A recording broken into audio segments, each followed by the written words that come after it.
Hello and welcome to the Candid Cashflow podcast, episode 63. I'm your host, Ava Fails.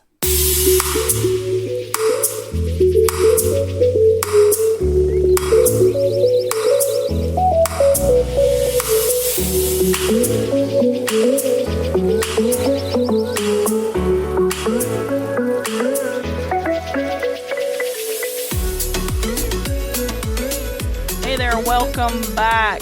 If you're new around here, my name's Ava, and I talk about ways that you can turn your passions into cash flow. So if that's something that you're interested in, I hope that you will consider subscribing to the Candid Cashflow podcast. You can do so in your favorite listening app at candidcashflow.com/subscribe.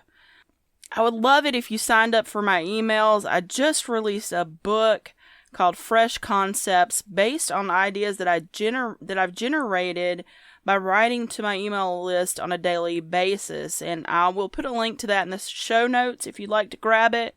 Show notes will be located at candidcashflow.com/episode 63. So here's what people say about my emails. You provide a valuable service. Keep it going. Keep the emails coming. I may not reply to all of them, but I do appreciate the content that you share.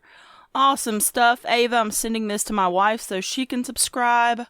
I like this email and I can relate to it a lot. Ava, this is timely information. Loving these emails, Ava. You are inspiring me to change how I email my own subscribers. Your emails have been very thought-provoking. Thank you for your email. I really enjoy reading them and learning. Keep them coming, and I'll keep reading. So if that sounds like something that might interest you, you can sign up for my emails. That's at candidcashflow.com/email. Now that all that housekeeping stuff is out of the way, today I've got the best marketing strategy that, in my opinion, that I think anyone can use for pretty much anything. And I'll be using it actually throughout this episode. If you stick around here for any amount of time, then you're going to find out that I'm pretty picky about marketing. Like, I want methods that are fresh, aren't going to waste my time, that are ethical, and are going to give value to my clients and customers. So, I find certain tactics to just be old, tired, and need to be retired. And I talked about that in episode 23 of the Candid Cashflow podcast, actually, and there'll be a link to that also in the show notes. If you want to check it out, it kind of went a little more in depth. And I talked in that episode about what I call the unique approach, which is not basically following a bunch of people and just kind of parroting and rehashing whatever they do. Instead of doing that, the unique approach is kind of developing your own ideas and your own products and ways that you market those products. So if you want to check that out, there'll be a link in the show notes. Some of those old marketing methods that I'm talking about are things like webinars. I think that's probably my number one that I hate. I'll never forget the first one that I attended. The guy, he was 15 minutes late, and then when he showed up, he proceeded to drone on for an hour and a half about nothing. I finally gave up and went to bed because I hadn't learned a single thing at that point. And every webinar that I've ever attended was the exact same. It was a lot of hype, a lot of blabbering, a lot of selling with no real substance. It was pretty much, a couple hours of some guy talking probably in front of a whiteboard, telling me something he could have told me in 5 minutes and then tried to sell me whatever it was he was trying to sell me, So you made $10,000 last month. That's great. I'm still not buying your $1,000 product. Anyone can find 10 suckers per month if they do enough webinars. It's just not the type of business model that I'm personally going for. Anytime you see a webinar, then the main MO of that webinar is to sell you probably a big ticket item. I'm not a fan of people that just churn out product after product after product.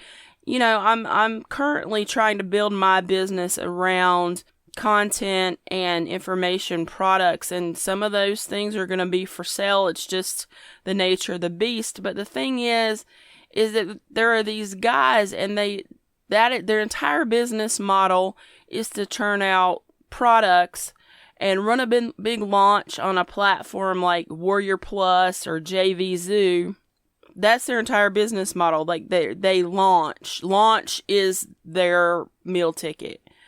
And I'm not saying that the products aren't quality, because some of them really are. There's a guy, Stuart Turnbull. He puts out some really good products. And Ken Blutman, he does puzzle book software. His stuff's really good. So there's a few people out there. George Katsoudas, he has WordPress plugins. A few of the people that choose to market that way have really good products. But the problem here is there is an unbelievable amount of crap that you have to wade through to find the good stuff. Most of the products that I've gotten via one of those things, it's like a long chain of piggybacked products, and O2Os or one-time offers. And, I've seen some of them as many as 6 to 8 additional offers you have to opt out of just to get the final product that you bought. It's ridiculous. Upsells are a thing. 8 upsells on one product is ridiculous, especially when the upsells don't even relate to the product itself.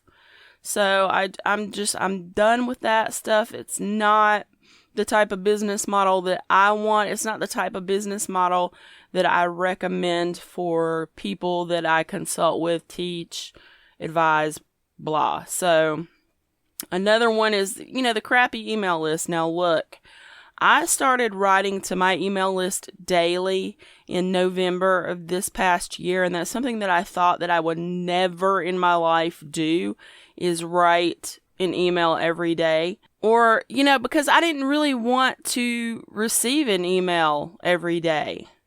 I believe in email marketing, but some guys just take it to an insane level. I write my emails every day, and I try to provide something useful, an observation, a tool, advice on something. I try to provide a new idea, whatever. Brendan Mace, he's one of the worst. If you hang around the Warrior Plus or JV or any of that stuff for long enough, he's got a YouTube channel, you're going to run into that guy. He's one of the worst. I would not doubt that his products help young people learn the ropes to an extent, but his approach to get bucks it's just not my style or the kind of content that I enjoy consuming. So lists that just tout crap products, that's another thing. Like on my list, I do not hardly sell anything. If I release something, I either give it away for free or it's pretty cheap. Like I think the most expensive thing that I've touted to my list so far was $27. I don't do a lot of selling. I know people, the money's in the list and all this stuff. Just not my style. I'm not going to run over to ClickBank and find 17 products that are going to pay me well and start hawking them to my list because it seems like the thing to do to make me some money. I'm going to find the legit way to make money, the one that provides value, and once I figure it out, that's what I'm going to be teaching everybody. I'm not doing this just one crappy product after another. I can't. Which brings me to the rehashed methods. So it's true, there have been many combinations of the same methods to make money online: build a website, promote a product, build a list, rinse, repeat. It's not rocket science, which is the reason that I'm actually in the beginning stages of developing a system that people can jump into completely free of charge and learn these basic things so they're not buying these rehashed products. I would say 99% of the products that I bought were just rehashed methods. Seriously, every affiliate marketing product is the same. You choose a niche, You create or find a product to promote around that niche. You build a website around the product. You create an opt-in to capture email addresses. You give away a free ebook as an incentive for people to opt into your email list. And then you write articles about your niche. You create content for other blogs, videos, guest posts. You comment on blogs, forums, websites in your own niche. Ad nauseum, ad infinitum. It's almost too difficult to get email addresses anymore because the entire internet is jaded. These methods are simply wore out. If you want to get rid of me, just say webinar or one-time offer and I am gone.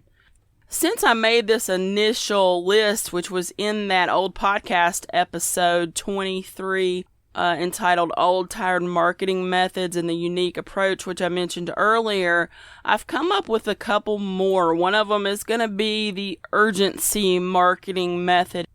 And I'm going to try to keep this rant to a minimum. I have some strong feelings on this topic. I think that urgency as a marketing tool is pretentious and disingenuous. So, to put it more simply, my time is not your gold, you douche nozzle marketer. I mean, I can do classy and ghetto at the same time. I learned a big lesson this year. One of the characteristics of the neighborhood that I live in, and actually one of the more boring details, I guess, is that the houses are fairly close together. And if you live pretty much in any major metropolitan area, you know what I'm talking about. And this means that when someone is mowing or leaf blowing or weed eating or farting in my block 2 streets in any direction, I know about it because I can hear it through the thin walls of my 100-year-old house. And I used to think, wow, look at that idiot. He's mowing during the hottest part of the day. Does that fool not realize that it's raining?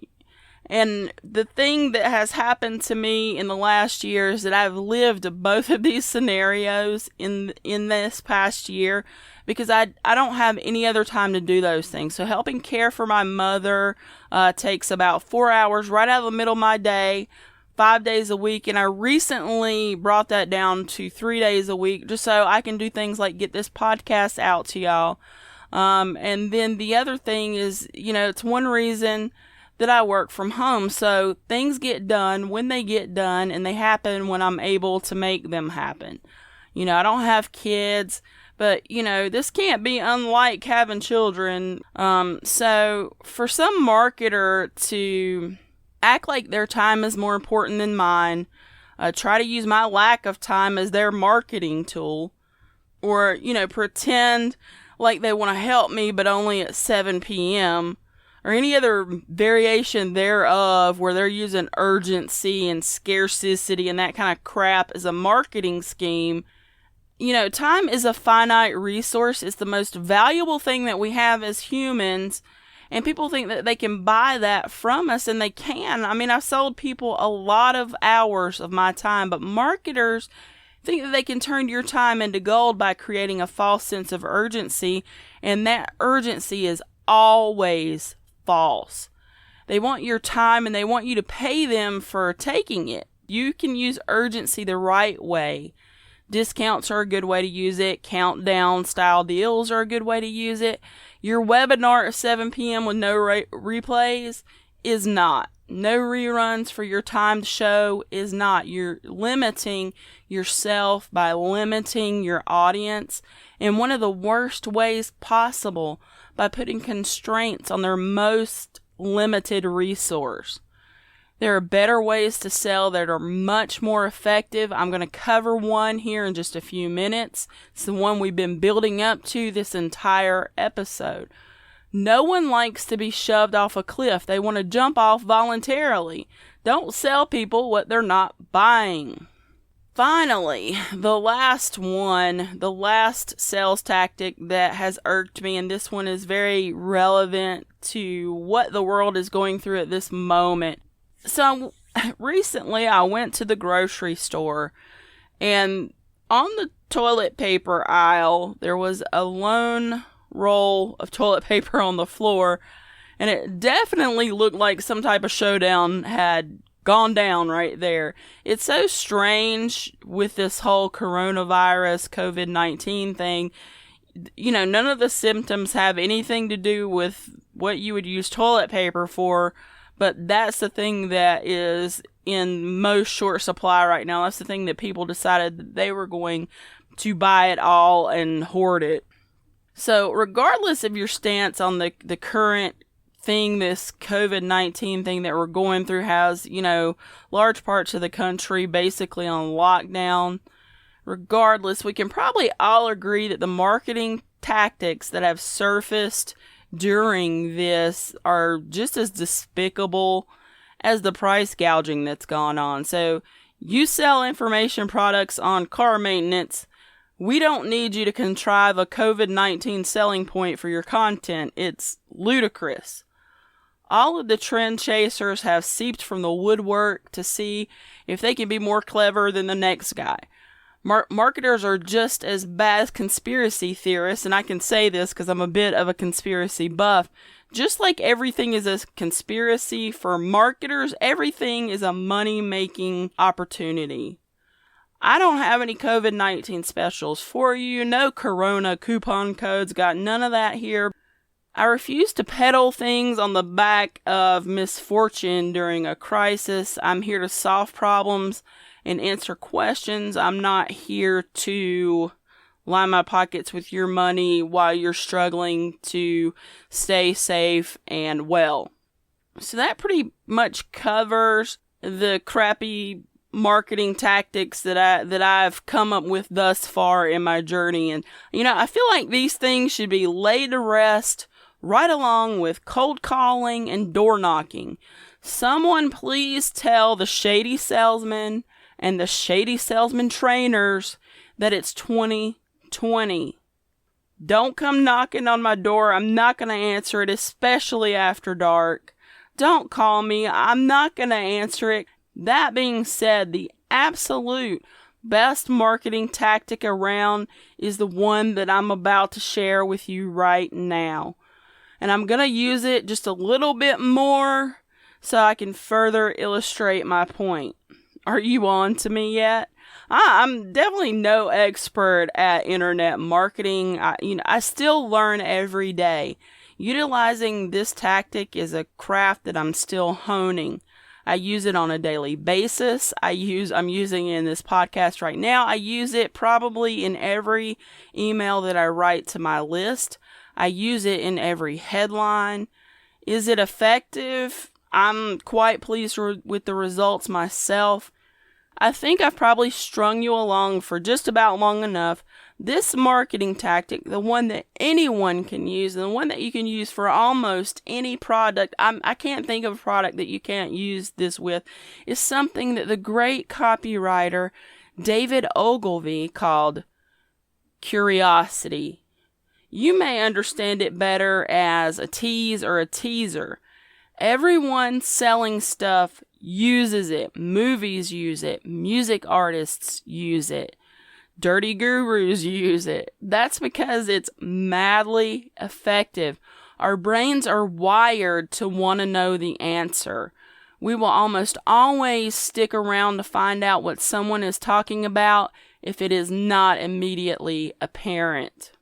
If it's done well, the audience is intrigued rather than annoyed. If you tease for too long or you use it too often, your audience may get aggravated and disengaged. There's a bit of an art to it. I like the method because it's not manipulative. It does take up a little bit of time from the customer, but they'll usually agree that it's worth it if you wow them with your product or service. So practice is going to make sales using that method. If you can master curiosity and pair it with a great product, then you'll be in business. So get out there and try it out. Really, that's going to do it for this episode of the Candid Cashflow podcast. Thanks for joining me. Don't forget, subscribe to the podcast in your favorite listening app, candidcashflow.com/subscribe. go sign up for the email list. That's candycashflow.com/email. And stay tuned. I'm going to be releasing a new podcast. It's going to be a monthly podcast. So I'll be talking about that probably next week. So I hope to see you around. Remember, I release a new episode each Wednesday. Until next time, turning your passion into cash flow.